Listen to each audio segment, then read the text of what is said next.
Hi friends, welcome to Latha's உலகம். இன்றைக்கி நம்ம மாடி தோட்டத்தில் இருக்கிற காய்கறி பறிக்க தாங்க வந்திருக்கோம். இது மார்ச் மாதம் ஃபஸ்ட் வீக்கில் எடுத்தது.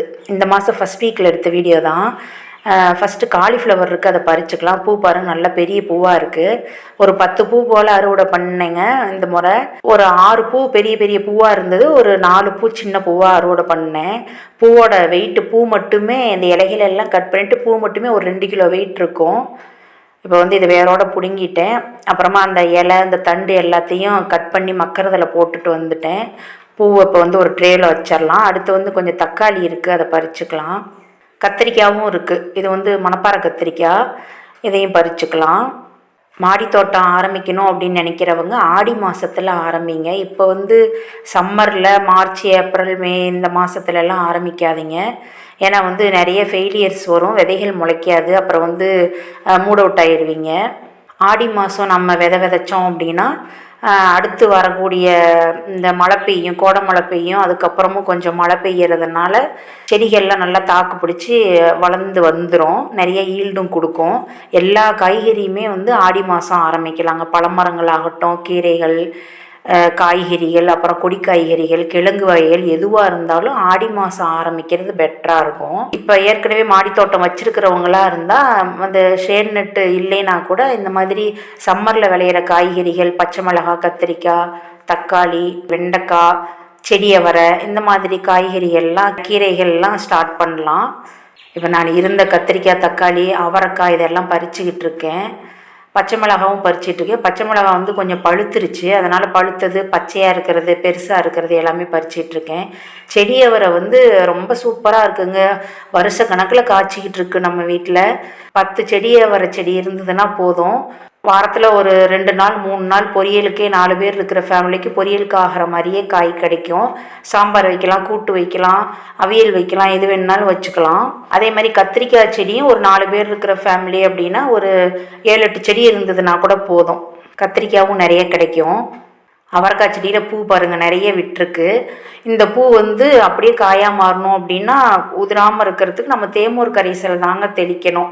மேலே அப்படியே இலைக்கும் ஸ்ப்ரே பண்ணி விடலாம், இல்லைன்னா வேருக்கும் ஊற்றி விடலாம். ஒரு கையளவுக்கு இப்போ தயிர் எடுத்தோம் அப்படின்னா அதை நல்லா மசிச்சுட்டு அதில் 1 லிட்டர் அளவுக்கு தண்ணி கலந்து ஒரு 1/2 ஸ்பூன் பெருங்காயத்தூள் 1 லிட்டருக்கு அதை சேர்த்துட்டு நல்லா கலந்து வேருக்கு ஊற்றி விட்டுறலாம். இந்த மாதிரி ஊற்றி விடுறத ஈவினிங் டயத்தில் ஊற்றி விட்டோம் அப்படின்னா கொஞ்சம் எஃபெக்டிவாக இருக்கும். அந்த பூக்கள்லாம் உதிராமல் அப்படியே காயாக மாறிடும். இதை ஒரு 2-3 தடவை கொடுக்கணும். பூ வைக்க ஆரம்பித்ததுக்கப்புறம் ஒரு 2-3 தடவை ஒரு 4 நாள் கேப்பில் கொடுத்தோம் அப்படின்னா நல்ல ரிசல்ட்டு கிடைக்குங்க. தக்காளி செடி நான் இந்த முறை நிறைய வச்சுருந்தேன். ஒரு 30 செடிக்கு மேலே வச்சுருந்தேன். ஏகப்பட்ட தக்காளி காய்ச்சிருச்சுங்க. இவ்வளோதானே சொல்ல முடியாது, அவ்வளோ காய் அறுவடை பண்ணியிருக்கேன். தக்காளி பழமும் நல்ல டேஸ்ட்டாக சுவையாக இருந்துச்சு. இந்த தக்காளி பழம் நம்ம மாடி தோட்டத்தில் விளையிற பழம் சீக்கிரமாக அடுப்பில் சமைக்கும்போது கரைஞ்சிடுது. இதுவே நம்ம கடைகளில் வாங்கின பழம் அப்படின்னா கரையவே கரையாது, அந்த தோல் அப்படியே இருக்கும். இந்த பழம் சீக்கிரமாக கரைஞ்சிருந்து நல்லா டேஸ்ட்டாகவும் இருக்குது. எந்த கெமிக்கல், பெஸ்டிசைடு இந்த மாதிரி எதுவுமே சேர்க்கறதில்ல. நாம் எல்லாமே இயற்கையாக ஆர்கானிக்காக விளையிறது தான். நம்ம ஆட்டு எரு, மாட்டு எரு, அப்புறம் கடலை புண்ணாக்கு கரைசல், அப்புறம் இந்த வீட்டில் அரிசி பருப்பு கழுவுற தண்ணி, நான்வெஜ் சமைச்சோன்னா அப்போ அது கழுவுற தண்ணி, தயிர் வேஸ்ட் ஆகிடுச்சு, புளிச்சிருச்சு ரொம்ப அப்படின்னா அது கூட நிறைய தண்ணி கலந்து டைலூட் பண்ணி அப்படியே கொடுக்கறது. இந்த மாதிரி உரங்கள் தாங்க நான் அதிகமாக மாற்றி மாற்றி கொடுத்துக்கிட்டு இருக்கேன். அப்புறம் காய்கறி கழிவுகளை மக்கறதுக்கு போட்டிருக்கேன்ல, அதிலிருந்து கிடைக்கிற உரம் தான் ஃபஸ்ட்டுன்னு சொல்லலாம். இதுக்கு கொடுக்குற ஃபஸ்ட்டு உரம் அதுவும் கடலை புண்ணாக்கு கரைசலும் தான் அதிகமாக நான் கொடுக்கறது. அது நல்ல ரிசல்ட் கொடுக்குதுங்க. நம்ம வேறு தனித்தனியாக உரங்கள்லாம் வாங்கி காசெல்லாம் அதிகம் செலவு பண்ணவும் தேவையில்லை, அதை பராமரிக்கவும் தேவையில்லை. இந்த மாதிரி நம்ம ஒரு 2-3 சோர்ஸ் வீட்லேயே ஃபெர்டிலைசருக்கு ரெடி பண்ணிக்கிட்டோம் அப்படின்னா அதுவே போதுமானதாக இருக்கும் நமக்கு. வெஜிடபிள் வேஸ்ட்டே 4 பேர் 3 பேர் இருக்கிற ஃபேமிலி அப்படின்னா நிறைய வெஜிடபிள் வேஸ்ட்டே சேரும்.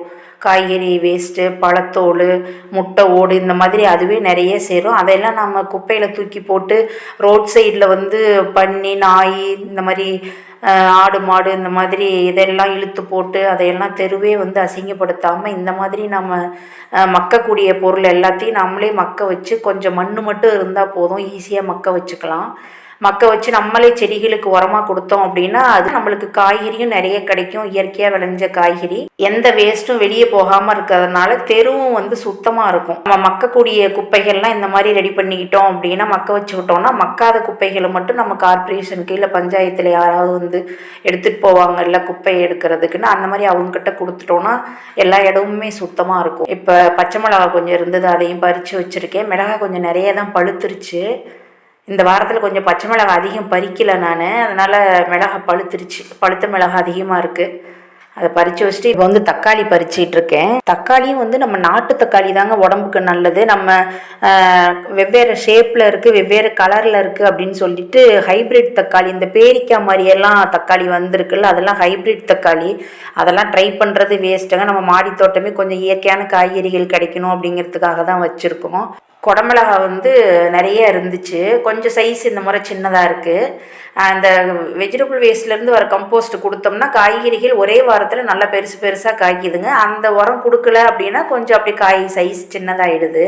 கொடி காய்கறிகள் தான் கொஞ்சம் இந்த முறை போடவே இல்லை. அப்புறம் இப்போ தான் இப்போ ஒரு மாதத்துக்கு முன்னே இந்த மார்ச் ஃபஸ்ட் வீக்கில் தான் கொடி காய்கறி எல்லாம் போட்டு விட்டு கொஞ்சம் பந்தல் வாங்கி கட்டி வச்சுருக்கேன். வெர்டிக்கல் பந்தல் மாதிரி கட்டி வச்சுருக்கேன். அதில் கொடிகள்லாம் ஏற்றி விட்டுருக்கேன். சொரக்காய் செடி ஒரு 2-3, பீக்கங்காய் செடி ஒரு 4-5, அப்புறம் வெள்ளரி செடி ஒரு 5-6 இருக்கும். இதெல்லாம் அதில் ஏற்றி விட்டுருக்கேன். வெள்ளரிக்காய் மட்டும் இப்போ பிஞ்சு வச்சுக்கிட்டு இருக்கு. பீக்கங்காய் செடி நிறைய பிஞ்சு அப்படியே வெம்பி வெம்பி போயிடுச்சு. மண்ணில் ஒரு வேளை சத்து பத்தலையா என்னன்னு தெரியலை. அதனால் தேமூர் கரிசில் ஒரு 2 தடவை கொடுத்துருக்கேன், பார்ப்போம். இந்த அவரைக்காய் செடியில் பூ பாருங்கள் நிறைய இருக்குது, பார்க்கவே அப்படியே வெள்ளை வெள்ளையாக அழகாக இருக்குது. இந்த காம்போவே பாருங்களேன், க்ரீன் வித் ஒயிட், பார்க்கவே அவ்வளோ ரம்மியமாக இருக்கும். இப்போ அவரைக்காய் தான் பறிக்க போகிறேன். அவரைக்காயே நிறைய காய் கொடுத்துச்சுங்க, சாப்பிட முடியாத அளவுக்கு அவரைக்காய் கிடச்சிரும். ஒரு 15 செடி போல் வச்சுருக்கேன்.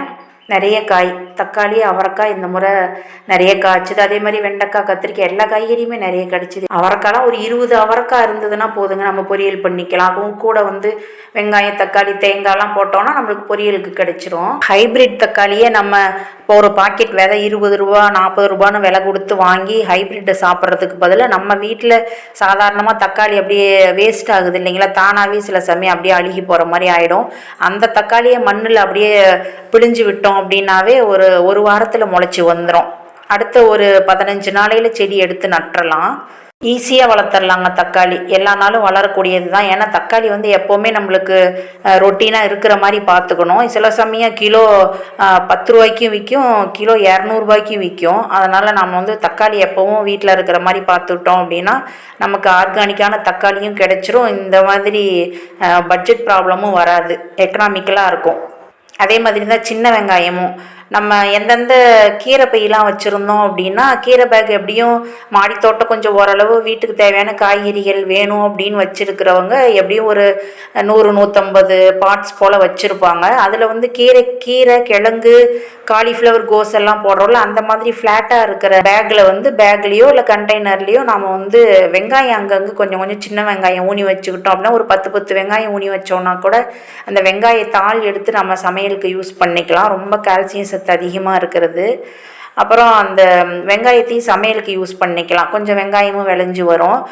செடிக்கும் வந்து ரொம்ப நல்லது. வேர்ப்புழு தாக்கம் இருக்காது, வேரழுகல் நோயும் வராது. வெங்காயத்துக்கு வந்து தண்ணி ரொம்ப தேவைப்படாது, கொஞ்சம் கொஞ்சம் தண்ணி தெளித்தோன்னா போதும். நானும் சின்ன வெங்காயம் மாடி தோட்டத்தில் ஒரு 2-3 இதில் ஊனி வச்சுருக்கேன். கீழே வீட்டு தோட்டத்துலேயும் கொஞ்சம் வச்சுருக்கேன். வேணுங்கும் போது வெங்காயத்தால் கொஞ்சம் இலசா இருக்கையிலேயே பறிச்சுக்கணும். முத்திருச்சு அப்படின்னா அது ஒரு மாதிரி சக்கை மாதிரி ஆகிடும், டேஸ்ட் இருக்காது. மென்னோன்னா சக்கையாக இருக்கும். பிஞ்சா இருக்கையில் அறுவடை பண்ணிக்கலாம். வெங்காயம் நட்டு ஒரு 20 நாள் கழிச்சே நம்ம வெங்காயத்தால் அறுவடை பண்ணிக்க முடியும். கட் பண்ணி எடுக்க திரும்ப தளைஞ்சு வரும் இல்லைங்களா, அதனால் ரொம்ப யூஸ்ஃபுல்லாக இருக்கும் நமக்கு. இந்த செடி பாருங்கள், சாமந்தி செடி, அந்த மெஜந்தா கலர் பூவு 2 செடி அது இதில் வச்சுருக்கேன். எந்த அளவுக்கு தளைஞ்சு வரும்னு தெரியல. இந்த லைனில் இருக்கிற அவரைக்காயும் பறிச்சிட்டு இருக்கேன். அவரைக்காயில் வந்து நம்ம அந்த நார்லாம் எடுப்போம்ல சைடில், அதெல்லாம் எடுத்துட்டு அவரைக்காய் அப்படியே 2ஆகவே ஸ்ப்ளிட் பண்ணிவிட்டு நம்ம அப்புறமா கட் பண்ணணும். ஏன்னா உள்ளே வந்து பூச்சி இருந்தது அப்படின்னா நம்மளுக்கு தெரியாது. அதை வந்து 2ஆக ஸ்ப்ளிட் பண்ணிவிட்டு தண்ணியில் அலசிட்டு அப்புறமா நம்ம கட் பண்ணிட்டோம் அப்படின்னா எந்த பூச்சியும் இல்லாமல் நம்ம சுத்தமாக சமைச்சிக்கலாம். இந்த அவரைச்செடி பாருங்களேன், எனக்கு ரொம்ப பிடிக்கும். இந்த மாதிரி க்ரீன் வித் ஒயிட்டில் இந்த அவரைக்காய் செடி பூத்து இருக்கிறத பார்க்கவே அவ்வளோ அழகாக இருக்கும். கோழி அவரையெல்லாம் வந்து ஆடிப்பட்டத்தில் ட்ரை பண்ணுறது தாங்க பெஸ்ட்டாக வரும். அந்த பனி சீசன் இருக்குல்ல, மார்கழி தை, அப்போ தான் வந்து அது ஈல்டு கொடுக்கும். அதுக்கு வந்து நம்ம ஆடிப்பட்டத்தில் விதைச்சோம் அப்படின்னா அந்த மழை சீசன் போது செடிகளுக்கு தேவையான நைட்ரஜன் மழை தண்ணியிலேருந்து கிடைச்சிக்குது இல்லை, அதுதான் வந்து எல்லா கிராப்ஸுமே வந்து செழிப்பாக வளர்கிறதுக்கு நல்லாயிருக்கும். தேவையான எல்லா சத்தும் மழை தண்ணியிலேருந்தே கிடைக்கும். நம்ம என்ன தான் தண்ணி விட்டாலும் உரம் கொடுத்தாலும் பூச்சி மருந்து அடித்தாலும் நம்ம இந்த மாதிரி செயற்கையாக கொடுக்கறத விட மழை பெஞ்சுது அப்படின்னா செடிகளுக்கு ஒரே கொண்டாட்டம் தான். ரொம்ப சூப்பராக காய்க்கும், பூக்கும், பழங்களும் நல்லா கிடைக்கும். நானும் இப்போ டிசம்பர் ஜனவரியில் பழமரங்கள்லாம் கொஞ்சம் வாங்கி நடவு பண்ணேன் இல்லைங்களா, வீடியோ கூட போட்டிருக்கேன். அந்த பழமரங்கள் எல்லாமே தளைஞ்சி வந்துருச்சு. அத்தி செடி மட்டும்தான் கொஞ்சம் 2-3 தடவை கருகி அப்புறம் தளைஞ்சி வந்துருச்சு. இப்போ 2 பிரான்ச் வச்சுருக்கு சின்னதாக. அப்புறம் மற்ற பழமரங்கள் எல்லாமும் தளைஞ்சி வந்திருக்கு. வர ஜூனில் லெமனும் இன்னொரு வெரைட்டியும் வாங்கி வைக்கலான் இருக்கேன். இதில் பாருங்கள், கொத்தமல்லி விதைச்சிருக்கேன், சூப்பராக முளைச்சிருக்கு. இது வந்து மார்ச் மாதம் ஃபஸ்ட் வீக் அப்படிங்கிறதுனால அந்த வெதர் கண்டிஷனும் நல்லா இருக்குது. ஏன்னா இப்போ தானே பிப்ரவரி முடிஞ்ச சமயம் அப்படிங்கிறதுனால கொத்தமல்லி நல்லாவே வந்திருந்தது. எல்லா கொத்தமல்லியும் முளைச்சிருந்தது. இதுவே ஏப்ரல் மேல விதைச்சோம் அப்படின்னா சேட் நெட் இல்லைன்னா கொத்தமல்லி முளைக்காது. என்கிட்டையும் சேட் நெட்லாம் நாங்கள் போடலை. அதனால் நான் ஏப்ரல் மேலே இந்த மாதிரி கொத்தமல்லி கீரை, வல்லாரை இதெல்லாம் புதுசாக வளர்க்க மாட்டேன். ஏற்கனவே இருந்ததுன்னா பராமரிச்சுக்கிட்டு இருப்பேன். புதுசாக வளர்க்குறது கொத்தமல்லி வல்லாரைலாம் இப்போ ட்ரை பண்ண முடியாது, ஷேட் நெட் இல்லை, அப்படி கருகி போயிடும். நம்மகிட்ட வல்லாரக்கீரையும் இருக்குது, நாட்டு வல்லாரை. நான் வந்து இந்த ஈசா நர்சரி இருக்குல்ல திருச்சியில், அங்கேருந்து தான் வாங்கிட்டு வந்துச்சேன். ஒரு கன்று 7 ரூபான்னு. இப்போவும் நல்லா இருக்குது, செழிப்பாக தான் இருக்குது. ஆஃப் சைடில் வச்சுருக்கேன். இந்த கொடமிளகா செடியில் பாருங்கள், கொடமிளகாய் இது கொஞ்சம் மீடியம் சைஸாக இருக்குது. இதில் ஒரு 3 காய் இருக்குது பாருங்கள். இது கொஞ்சம் மீடியத்தை விட பெருசாகவே இருக்குது, நல்லா பெரிய சைஸ்லேயே இருக்குது. ஒரு 2 குடமிளகா இருந்ததுன்னா குடமிளகா ரைஸ் செஞ்சிடலாம். அடுத்து இது வேற ஒரு குடமிளகா செடி, இதுலேயும் கொஞ்சம் காய் இருக்குது, பறிச்சுட்டு போயிடலாம்.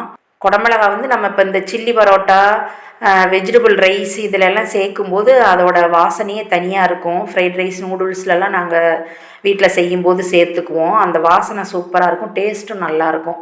கடைசியாக தானே சேர்ப்போம், நல்லாயிருக்கும்.